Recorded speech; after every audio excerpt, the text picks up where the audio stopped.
Es alguien que me parece, por todo lo que he leído de él, además lo conozco de chico, poco conocido en la historia argentina, aunque muy nombrado, ¿no es cierto, Fabio? Sí, efectivamente. Castelli es conocido como el hombre, uno de los hombres claves en la Semana de Mayo, en la primera junta.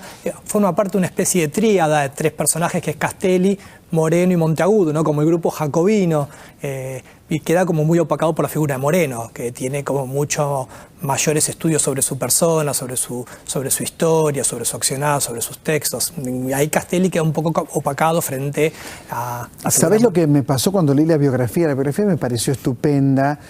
Yo había leído la de Mariquita Sánchez, que es parte de esta colección, y ahora leí esta, y la verdad que son estupendas, ¿no? Me parecía que lo que haces es una operación muy valiosa, que es contar el entorno, porque es evidente que, corregime si me equivoco, que como historiador no abundan los datos aparentemente sobre Castelli. Sin embargo, vos no solo aportás mucho, sino que contás toda una época, la época de Castelli, y esto nos permite imaginar al personaje. Sí, la idea de la biografía es que un lector que no sea particularmente entrenado en lecturas históricas pueda leerlo y entender cómo fue la vida de este personaje. En ese sentido me pareció que era importante reponer el contexto, porque si no, la vida diciendo, bueno, Castelli hizo esto, hizo aquello, sin entender en qué situación lo hacía, por qué alternativas se le presentaban, cuáles tomaba, cuáles dejaba de lado. Esto en realidad serviría para cualquier biografía, pero yo creo que en particular para los hombres de esa época es muy importante entender el contexto porque es un contexto muy cambiante.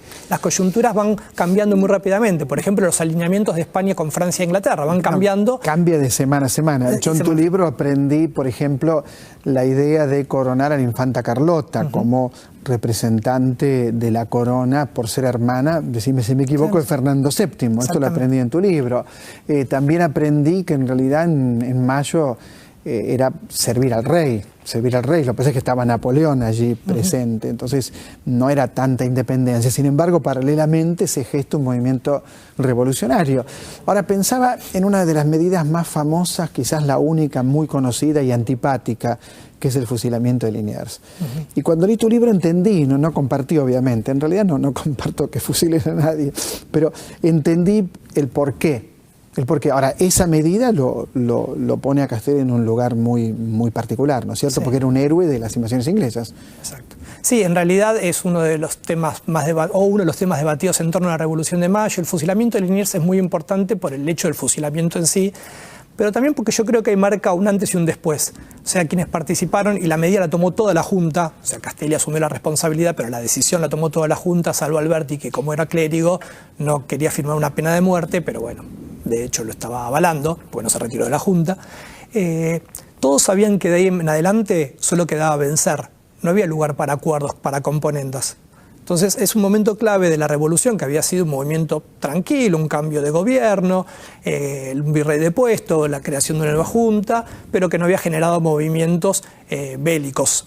Ya para ese entonces, ya estamos en junio, julio, hay movimientos bélicos contrarios, y la decisión de fusilar a Liniers, que entre otras razones se debe a que no lo podían poner preso, no había ningún lugar seguro, no lo podían expatriar porque el puerto de Buenos Aires estaba bloqueado, y una figura muy popular en Buenos Aires. Entonces, de algún modo, la única alternativa que daba era fusilarlo, y de hecho la primera orden no es fusilarlo, es algo que se decide después. Yo trato en el libro de ir recomponiendo esa dinámica por ahí, no diría cotidiana, pero siguiendo los acontecimientos, porque si no, no se entiende. Si no dice, bueno, fusilan a Liniers, son jacobinos, fríos. En el anterior bloque se hablaba del Che Guevara, ¿no? Y ese de endurecerse sin perder la ternura. Bueno, son situaciones muy distintas, pero bueno, hay momentos en los que si alguien asume una posición revolucionaria, tiene que tomar decisiones que tienen esas consecuencias, y eran plenamente conscientes de las consecuencias. Castelli sabía que si él perdía, el fusilado era él. O sea, que no es que no lo sabía. Creo que en algún momento citás a Andrés Rivera en el libro, que escribió La revolución es un sueño eterno. Castelli era el orador de la revolución, decís vos. En el libro pasa la historia como eso. Cáncer de lengua, ¿no? Es curioso, ¿no? Digo, no estoy alegrándome ni haciendo un chiste sobre algo dramático, pero Pero es una metáfora extraña. Sí, es una metáfora extraña que Rivera la supo a explotar magníficamente. En el libro de Rivera es maravilloso. Yo lo leí varias veces, lo conozco, lo admiro mucho. De hecho, me gusta mucho la literatura de Rivera.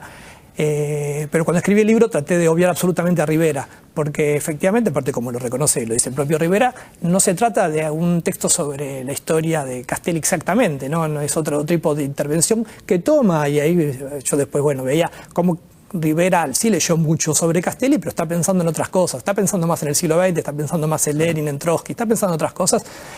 Pero es interesante la operación que hace y también esa paradoja del orador que muere del cáncer de lengua. El diagnóstico era cáncer. En realidad es algo que no lo tengo del todo, o sea, claro. Es algo que no encontré ningún documento de ningún médico que lo establezca y es lo que quedó como estipulado. En el libro también yo traté de ser cuidadoso con que hay muchas cosas que se dicen, en los cuales no encontré ningún documento que lo avale. En esos casos yo puse condicionales, dije, esto se puede entender de este modo, esto pudo haber sido así.